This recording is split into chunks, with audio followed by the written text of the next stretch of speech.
Olá, pessoal! A história que vou contar hoje para vocês é realmente, como posso dizer? Até hoje não consigo acreditar.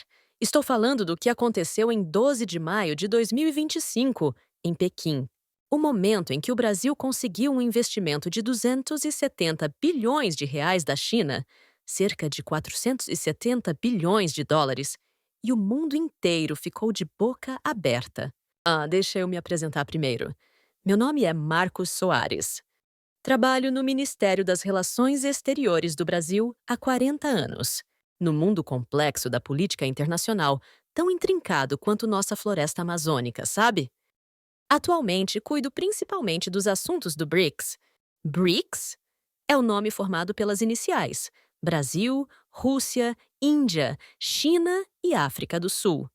Esses 5 países se uniram para criar um bloco de cooperação econômica.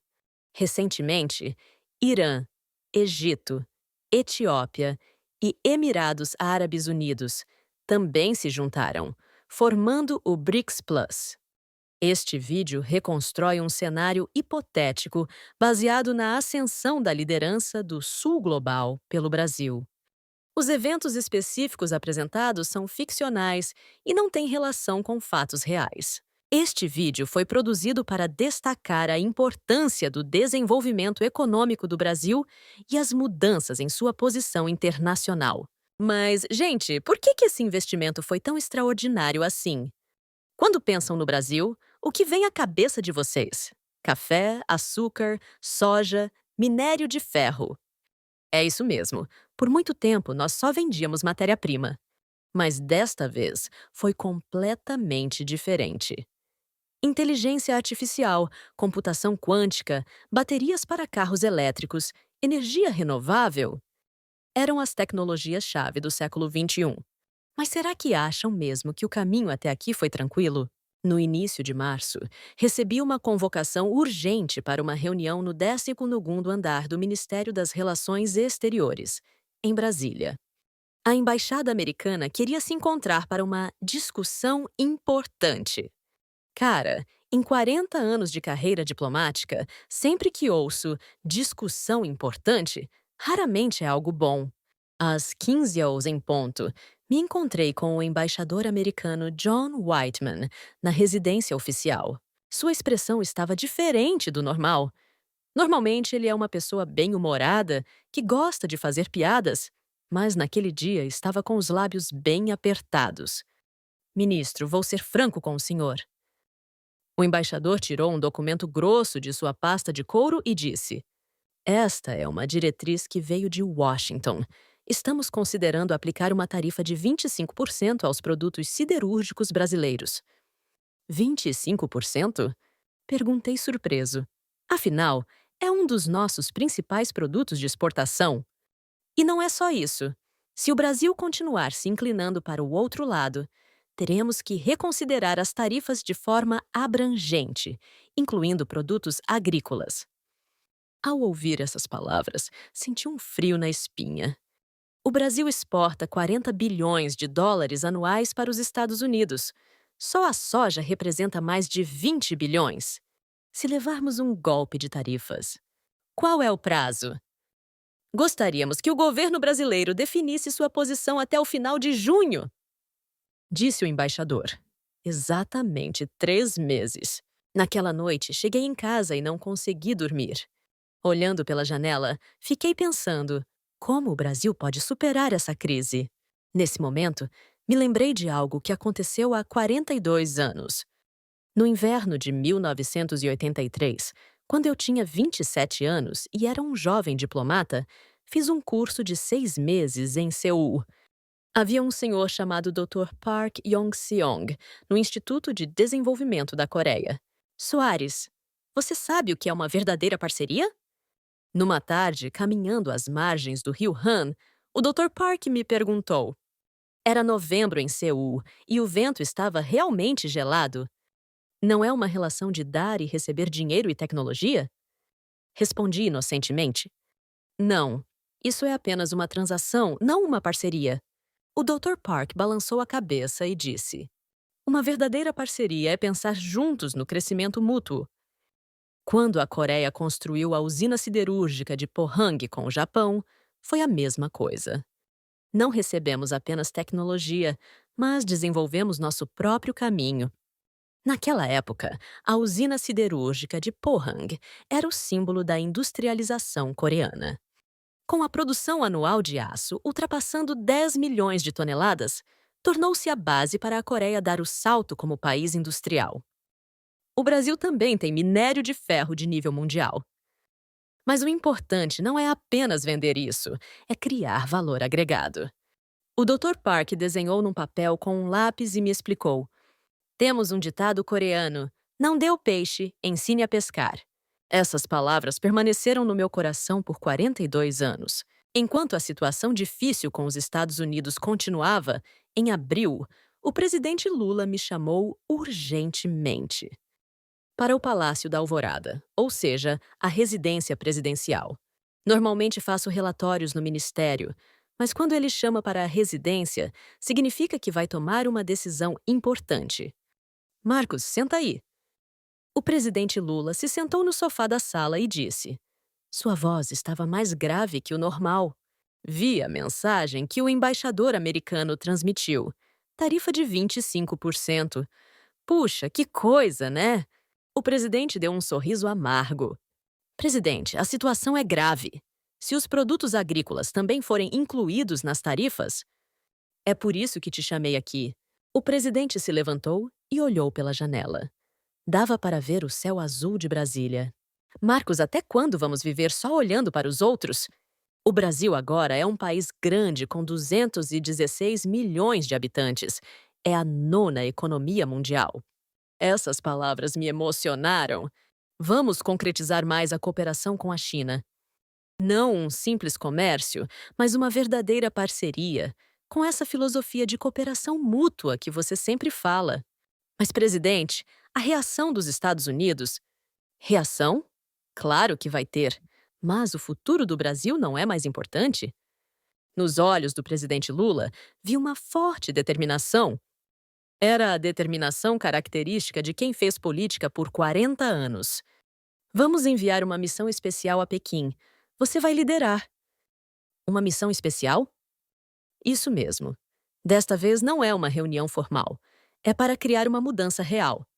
Nesse momento, o presidente tirou um arquivo grosso da gaveta da mesa. Já discuti com os ministérios da Economia, Ciência e Tecnologia e Energia. Todas as cartas que podemos apresentar à China estão aqui. Ao abrir o arquivo, vi dados realmente vastos.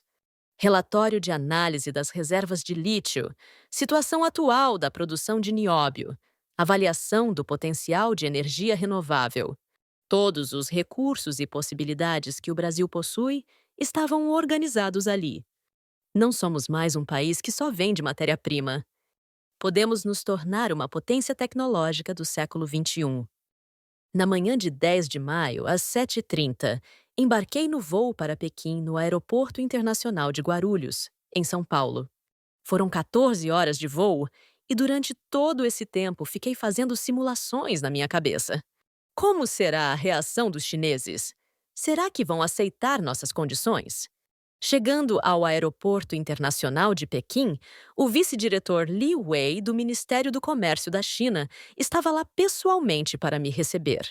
Normalmente vem alguém do nível de gerente, mas ver o vice-diretor em pessoa me deu a sensação de que os chineses também consideram esta negociação muito importante.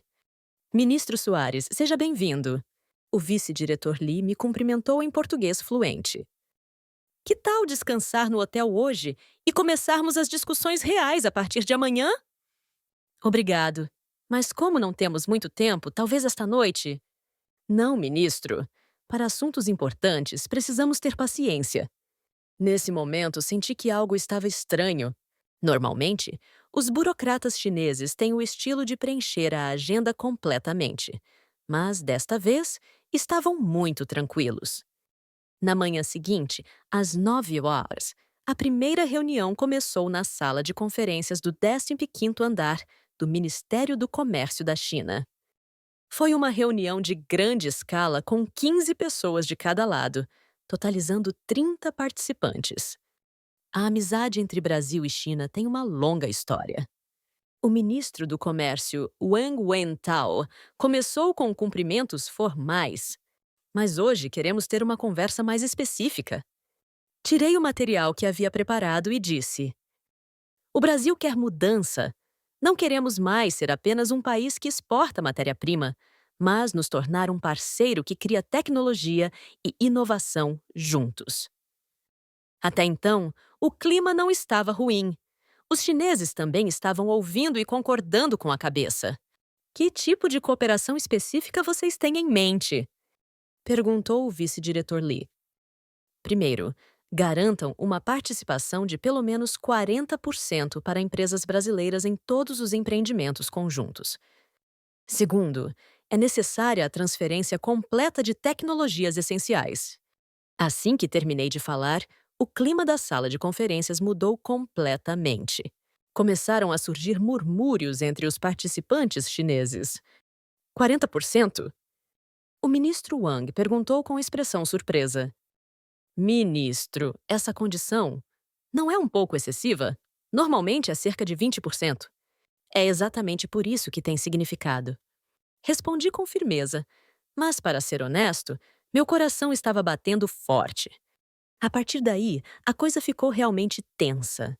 A delegação chinesa começou uma discussão acalorada em chinês. Claro que não falo chinês, mas só de ver as expressões pareciam bem perturbados. Ministro, precisamos de um tempo para descansar e ter uma discussão interna, disse o ministro Wang. Olhei o relógio e eram 11h30 da manhã. Claro, nós vamos aguardar. A reunião foi suspensa e ficamos aguardando numa sala separada. Passou meia hora, passou uma hora. Acabamos esperando 3 horas e meia, incluindo o horário do almoço. Ministro, parece que os chineses estão abordando com mais cautela do que esperávamos. Um dos membros da comitiva disse preocupado. É natural. Devemos ser o primeiro país a apresentar condições assim. Só às 15h a reunião foi retomada. A expressão do ministro Wang estava completamente diferente da manhã. Estava muito mais tensa. Ministro, vou ser franco. O ministro Wang começou a falar. A exigência de 40% de participação é uma condição difícil de aceitar do nosso ponto de vista. Então, qual vocês consideram ser um nível adequado? Perguntei. 25%, no máximo 30% é o nosso limite? Nesse momento, minha cabeça ficou complicada. 30% não seria uma condição ruim. Muitos países em desenvolvimento nem conseguem 10%. Mas me lembrei das últimas palavras que o presidente Lula disse quando saí de Brasília. Marcos, esta pode ser a última oportunidade do Brasil se tornar um verdadeiro parceiro. Não faça concessões e vá até o fim. Sinto muito, mas os 40% são uma condição inegociável, disse com firmeza. Nesse momento, a sala de conferências congelou. Mais de 30 pessoas ficaram todas em silêncio. 10 segundos, 20 segundos. Foi um silêncio que pareceu muito longo. Então, o ministro Wang se levantou lentamente.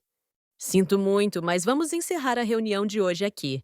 Vamos discutir novamente amanhã. Nesse momento, realmente me senti desesperado. Será que a negociação não vai dar em nada? Foi o momento mais perigoso dos meus 40 anos de carreira diplomática. Naquela noite, no hotel, realmente não consegui dormir. Será que fui teimoso demais? Será que a negociação não fracassou completamente? Todos os tipos de pensamento passaram pela minha cabeça. Lá pelas 3 da madrugada, recebi uma ligação de Brasília. Era o presidente Lula. Marcos, como estão as coisas por aí? Presidente, para ser honesto, a situação está difícil. Os chineses não estão aceitando facilmente nossa exigência de 40% de participação. Era de se esperar, mas não desista.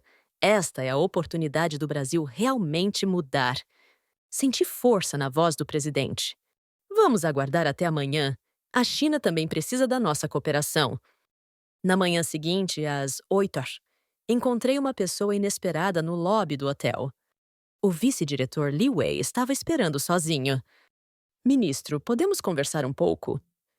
Sentamos numa cafeteria e o vice-diretor Li disse: Para ser franco, ontem à noite houve uma reunião de emergência em Pequim.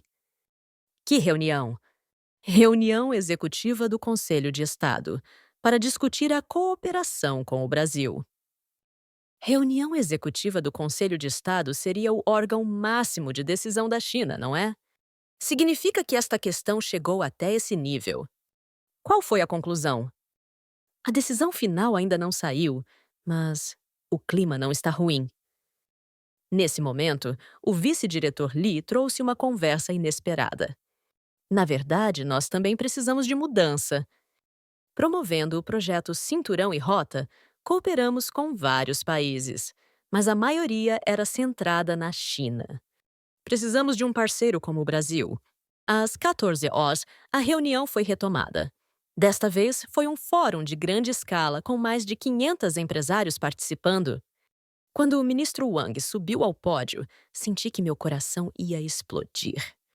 Prezados membros da delegação brasileira, o ministro Wang começou a falar.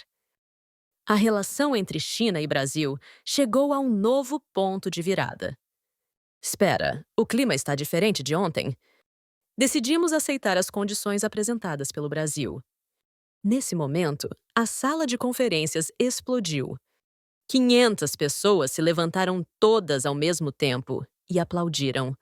Sem perceber, lágrimas vieram aos meus olhos. Garantia de 40% de participação, transferência completa de tecnologias essenciais e um investimento histórico de 270 bilhões de reais. Aceitamos todas as condições. Foi o momento em que a filosofia de cooperação mútua que aprendi em Seul há 42 anos finalmente floresceu em Pequim. O conteúdo do investimento anunciado foi realmente surpreendente. Primeiro, 100 bilhões de reais no setor de transição energética. Linha de produção de combustível de aviação sustentável feito da cana-de-açúcar brasileira. Complexos de energia eólica em grande escala na região Nordeste e até um instituto de pesquisa em energia renovável para ser estabelecido em conjunto com a Universidade de São Paulo. Segundo, 80 bilhões de reais em infraestrutura de transporte. Construção da ferrovia transcontinental, ligando Peru e Brasil, expansão de instalações automatizadas no Porto de Santos e construção de uma rede logística ecológica na região amazônica. Terceiro, 50 bilhões de reais em minerais estratégicos e tecnologia. Fábrica de processamento de lítio em Minas Gerais, centro de pesquisa em materiais avançados de nióbio no Amazonas e até desenvolvimento de tecnologia de refino de terras raras. Quarto, 40 bilhões de reais em pesquisa, desenvolvimento e educação. Estabelecimento do Instituto Conjunto Brasil-China de Inteligência Artificial em São Paulo e um programa para enviar 1.000 jovens brasileiros para as melhores universidades chinesas. Total de 270 bilhões de reais, 470 bilhões de dólares. Foi o maior investimento estrangeiro da história do Brasil. Não vemos o Brasil como fornecedor de matéria-prima. Vemos como um parceiro igual para liderar juntos o século XXI. O ministro Wang disse por último. Em 15 de julho, 2 meses depois, a cúpula do BRICS foi realizada na praia de Copacabana, no Rio de Janeiro. Foi uma ocasião histórica em que o Brasil, como país anfitrião, recebeu líderes de 10 países. O discurso de abertura do presidente Lula naquele momento ainda não consigo esquecer. Pessoal, hoje estamos escrevendo uma nova história. O presidente Lula disse olhando para os 400 participantes. O BRICS não é mais uma escolha, é a esperança de 4 bilhões de pessoas do sul global. Explodiram aplausos. Nossos 10 países representam metade da população mundial e 40% da economia global. Agora é hora de fazer nossa voz soar com orgulho no mundo. Levantei-me como representante do país anfitrião e disse: Em nome do Brasil, declaro, não vamos mais apenas nos conformar com a ordem existente. Vamos criar nosso próprio sistema financeiro e estabelecer nossos próprios padrões. O primeiro-ministro chinês, Li Qiang, começou a aplaudir primeiro e logo todos os 400 participantes responderam com aplausos de pé. A multipolarização não é confronto, é uma mudança inevitável para o equilíbrio mundial. Nos calorosos aplausos que duraram 5 minutos, tive certeza que o Brasil estava realmente abrindo uma nova era. Naquela noite, o presidente Lula me chamou para um café na praia de Copacabana. Normalmente, ele é uma pessoa que gosta de formalidades, mas naquele dia o clima estava bem descontraído. Marcos, foi você que fez isso. Foi o melhor momento dos seus 40 anos de carreira diplomática. Foi possível graças à decisão corajosa do presidente. Mas sabe, o presidente disse olhando para o mar. Agora é que é o começo de verdade. Temos que realmente realizar o que prometemos. Era verdade. Fazer um acordo e realmente executar são dimensões completamente diferentes. A partir daí, comecei a imaginar frequentemente. Se esses projetos realmente derem certo, que Brasil nossos filhos vão viver daqui a 10 anos? Instituto Conjunto Brasil-China de Inteligência Artificial, que será construído em São Paulo, com 200 jovens pesquisadores, desenvolvendo novas tecnologias dia e noite. Fábrica de baterias para carros elétricos, que será instalada em Camaçari, Bahia, com 12 mil trabalhadores brasileiros produzindo produtos de nível mundial. E também imaginei a doutora Carla Lima, que estudou em Pequim por 3 anos, sorrindo alegremente. Professor, agora estou fazendo florescer no Brasil a tecnologia de computação quântica que aprendi na China. É realmente como um sonho. E o momento em que o primeiro trem de contêineres ligando os oceanos Atlântico e Pacífico parte da foz do Rio Amazonas. O milagre de reduzir pela metade o tempo logístico entre Brasil e Ásia. Agora são suficientes 15 dias de São Paulo a Xangai. Até parecia ouvir especialistas em logística se admirando. E, surpreendentemente, essas imaginações começaram a se tornar realidade uma a uma. Um dia recebi uma ligação de Seul. Era aquela voz conhecida depois de 42 anos. Ministro Soares, aqui é Park Yong-seong. Era o Dr. Park, agora com 85 anos. Estou acompanhando o sucesso do Brasil da Coreia com emoção. Estou muito orgulhoso. É graças ao Senhor. A filosofia de cooperação mútua que me ensinou há 42 anos criou o Brasil de hoje. Não, Soares. Foi resultado da vontade e esforço do Brasil. Agora chegou a vez do Brasil mostrar esperança aos países em desenvolvimento do mundo inteiro. Depois de desligar o telefone e olhar pela janela, o céu de Brasília parecia infinitamente azul. Claro que nem tudo é perfeito. Ainda há montanhas de problemas para resolver e o caminho pela frente é longo. A relação com os Estados Unidos ainda está numa situação difícil e a oposição política interna também não é nada fácil. Mas uma coisa é certa: o Brasil não é mais quintal de ninguém.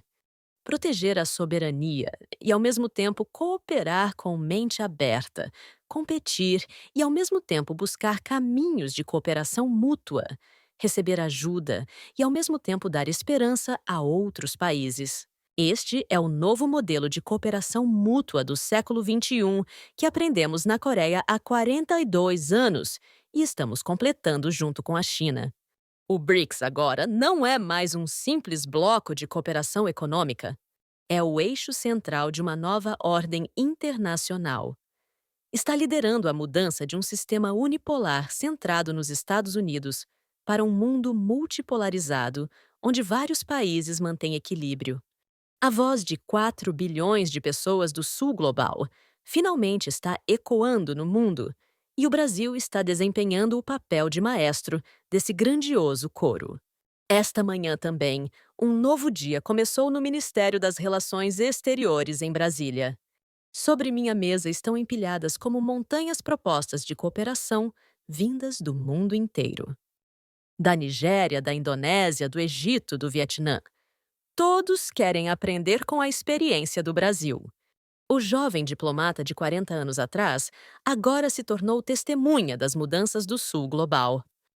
Pela janela, a cidade futurista de Brasília, projetada por Oscar Niemeyer, brilha sob o sol da manhã. Do outro lado se estende o potencial infinito da Amazônia, e além do Oceano Atlântico se desenrola um futuro esperançoso com novos parceiros. Estamos realmente criando um mundo novo. Muito obrigado!